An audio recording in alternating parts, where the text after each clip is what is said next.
Hi guys, welcome back to another session. मैं आबा भनोट लेकर आई हूँ आपके लिए करंट अफेयर्स का एपिसोड नंबर 830। आज की तारीख है 5 नवंबर 2020। हमारे दो चैनल्स हैं, पिनाकल और फ्रंटियर आईएएस, और अगर अभी तक आपने इन चैनल्स को सब्सक्राइब नहीं किया है तो सब्सक्राइब करना बिल्कुल ना भूलिएगा। साथ ही साथ इस बेल आइकन को जरूर दबाना है ताकि हमारी आने वाली हर वीडियो की नोटिफिकेशन आपको मिल सके। हमारी दो वेबसाइट्स हैं, sscglpinacle.com और baljidhaka.com। इन दोनों को विजिट करना बिल्कुल ना भूलिएगा।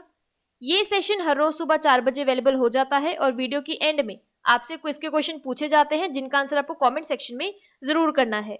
साथ ही साथ हमारे दोनों टेलीग्राम हैंडल्स फ्रंटियर आईएएस और एसएससीजीएल पिनाकल ऑनलाइन को ज्वाइन जरूर करना है for daily videos, PDF and monthly magazine. Start करेंगे प्रीवियस क्विज के साथ। आपका पहला क्वेश्चन था, किस भारतीय टेनिस खिलाड़ी ने मिस्र में आईटीएफ खिताब जीता है? तो इसका सही जवाब था ऋतुजा भोसले। और आपका दूसरा क्वेश्चन था, अंतर संसदीय संघ आईपीयू के नए अध्यक्ष के रूप में किसे चुना गया है? तो इसका सही जवाब था दुआत्रे पाचेको।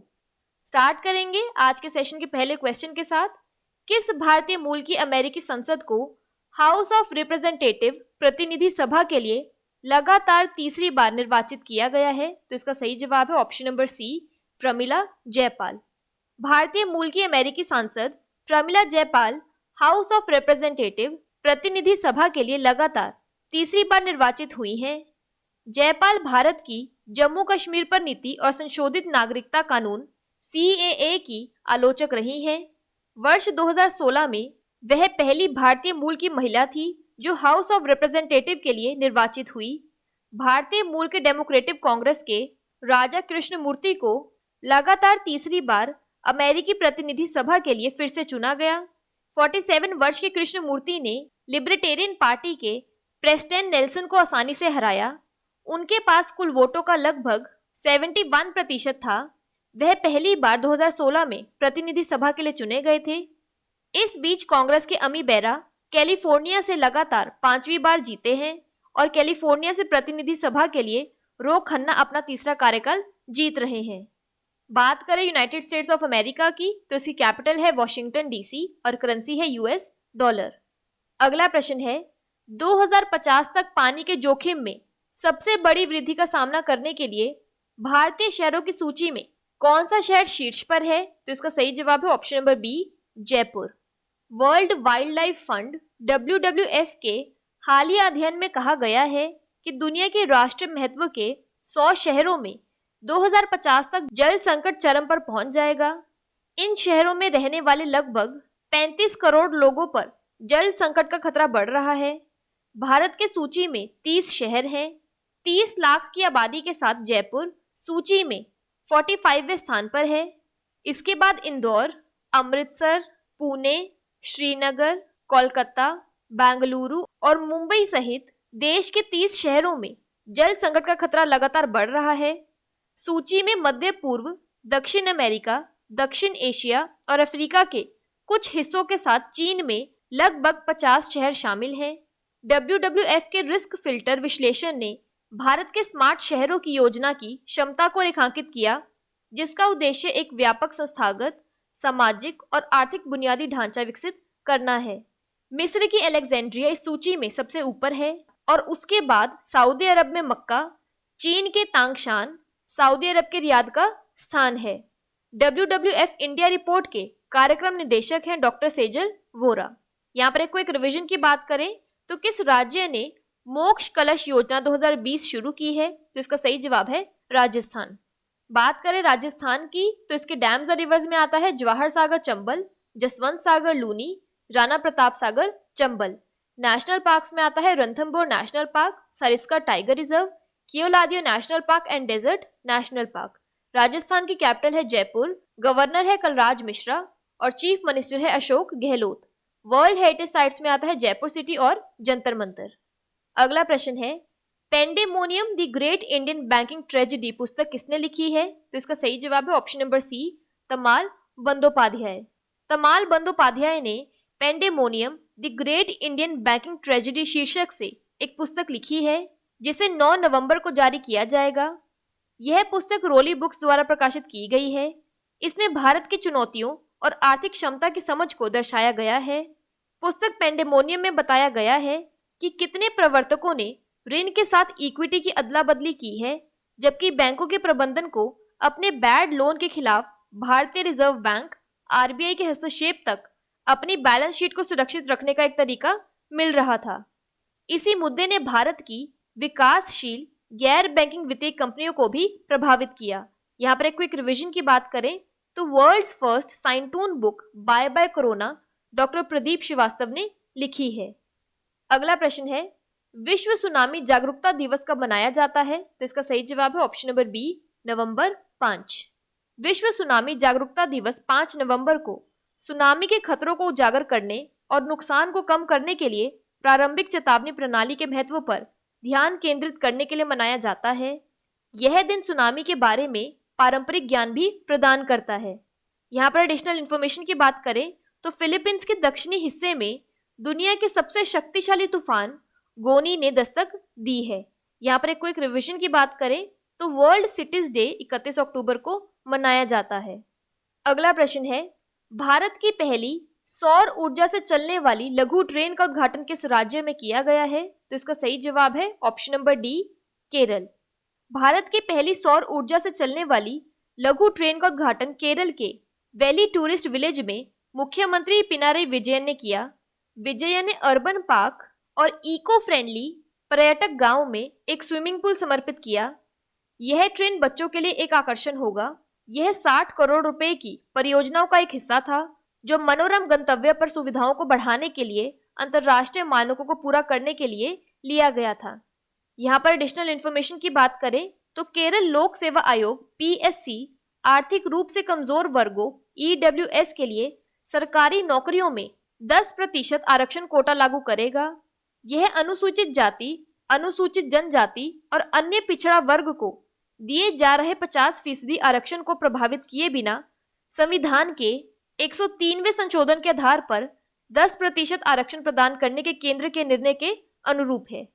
बात करें केरला की तो इसके डैम्स और रिवर्स में आता है मुल्ला पेरियार डैम पेरियार, इडुक्की डैम पेरियार और काकी डैम काकी। नेशनल पार्क्स में आता है अनामुडीशोला national park, माथिकेटनशोला national park, पंपदमशोला national park और पेरियार नेशनल पार्क। केरला की कैपिटल है तिरुवनंतपुरम, गवर्नर है आरिफ मोहम्मद खान और चीफ मिनिस्टर है पिनारई विजयन।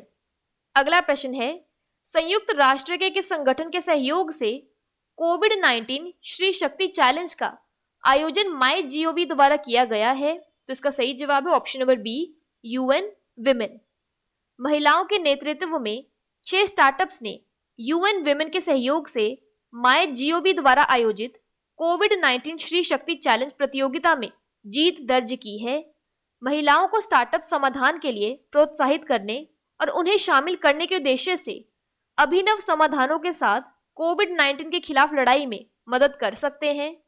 MyGov ने UN विमेन के सहयोग से अपने यूरोपीय संघ के वित्त पोषित वी एम्पावर एशिया प्रोग्राम के तहत 13 अप्रैल 2020 को कोविड-19 श्री शक्ति चैलेंज शुरू किया।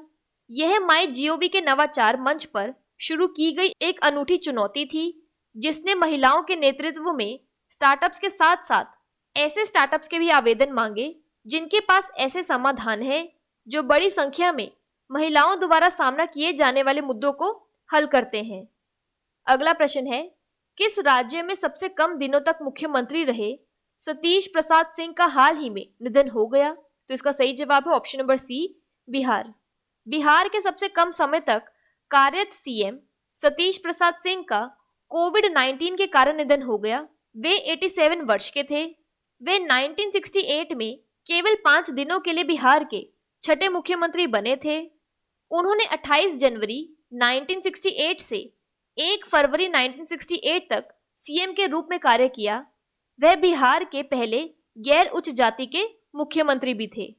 बात करें बिहार की तो इसके वर्ल्ड हेरिटेज साइट्स में आता है माँ बोधि टेम्पल बोध गया और Nalanda university. Wildlife sanctuaries में आता है Udaipur wildlife sanctuary, Valmiki tiger reserve, Rajgir wildlife sanctuary और Kaimur wildlife sanctuary. Bihar की कैपिटल है पटना, CM है नीतीश कुमार और गवर्नर है फागू चौहान।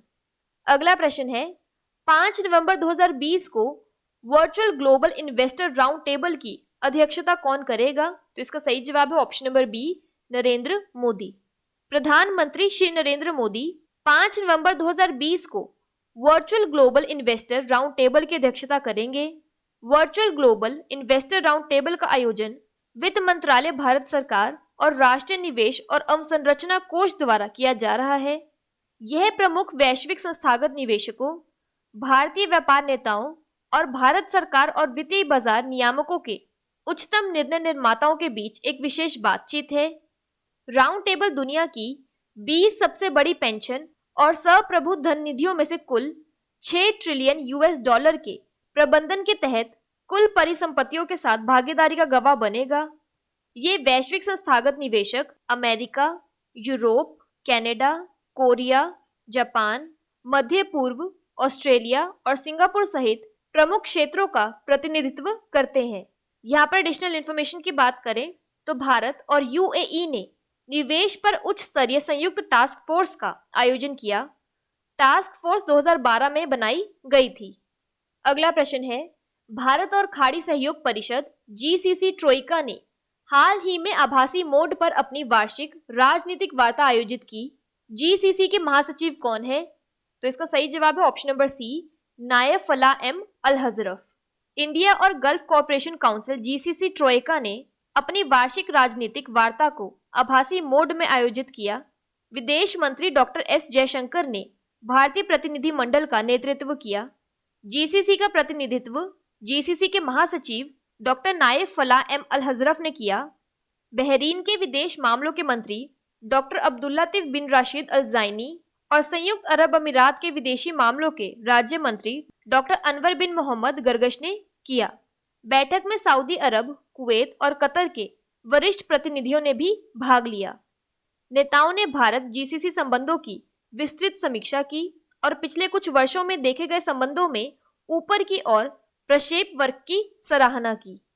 अगला प्रश्न है, हाल ही में किस राज्य के मुख्यमंत्री ने Indo Israel centre of excellence for vegetables protected की आधारशिला रखी है? तो इसका सही जवाब है option number A, Assam. Assam के मुख्यमंत्री सर्बानंद सोनोवाल ने इजराइल के राजदूत डॉक्टर रॉन मल्का की उपस्थिति में गुवाहाटी के बाहरी इलाके में खेतड़ी में Indo Israel centre of excellence for vegetables protected की आधारशिला रखी है। इस सुविधा से राज्य के किसानों को नवीनतम इजरायली प्रौद्योगिकियों के संपर्क में आने और उनके अनुपादन और आय को अधिकतम करने में मदद मिलने की उम्मीद है। सेंटर ऑफ एक्सीलेंस असम में कृषि और बागवानी उत्पादन को एक बड़ा बढ़ावा देगा, जिससे राज्य के किसानों को अधिक से अधिक आर्थिक पुरस्कार मिलेंगे। बात करें असम की तो इसके फोक डांस में आता है Bihu, UNESCO world heritage sites में आता है Kaziranga national park, national parks में आता है Kaziranga national park, Manas national park, Rajiv Gandhi national park, Orang national park और डिब्रू सैखोवा नेशनल पार्क। असम की कैपिटल है दिसपुर, गवर्नर है जगदीश मुखी और चीफ मिनिस्टर है सर्बानंदा सोनोवाल। बात कर लेते हैं आज के सेशन की क्विक समरी की। तो यूएस हाउस ऑफ रिप्रेजेंटेटिव्स में प्रमिला जयपाल को तीसरी बार कंसेक्यूटिवली चुना गया है। इंडियन सिटी जयपुर पर 2050 तक राइज वाटर का रिस्क सबसे ज्यादा है। Pandemonium the great Indian banking tragedy book Tamal Bandopadhyay ने लिखी है। World tsunami awareness day November 5 को मनाया जाता है।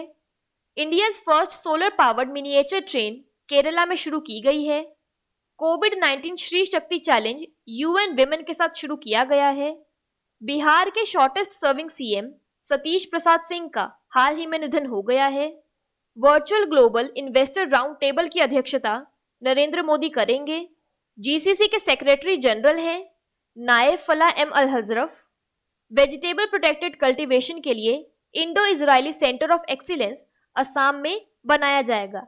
बात कर लेते हैं आज के सेशन के क्विज फॉर द डे की। आपका पहला क्वेश्चन है, pandemonium the great Indian banking tragedy पुस्तक किसने लिखी है? और आपका दूसरा क्वेश्चन है, विश्व सुनामी जागरूकता दिवस कब मनाया जाता है? और अगर अभी तक आपने हमारे चैनल को सब्सक्राइब नहीं किया है तो सब्सक्राइब करना बिल्कुल ना भूलिएगा। साथ ही साथ इस बेल आइकन को जरूर दबाना है ताकि हमारी आने वाली हर वीडियो की नोटिफिकेशन आपको मिल सके। हमारी दोनों वेबसाइट्स sscglpinnacle.com और baljeetdhaka.com को विजिट करना बिल्कुल ना भूलिएगा। साथ ही साथ हमारे दोनों टेलीग्राम हैंडल्स को ज्वाइन जरूर करना है। Thank you so much.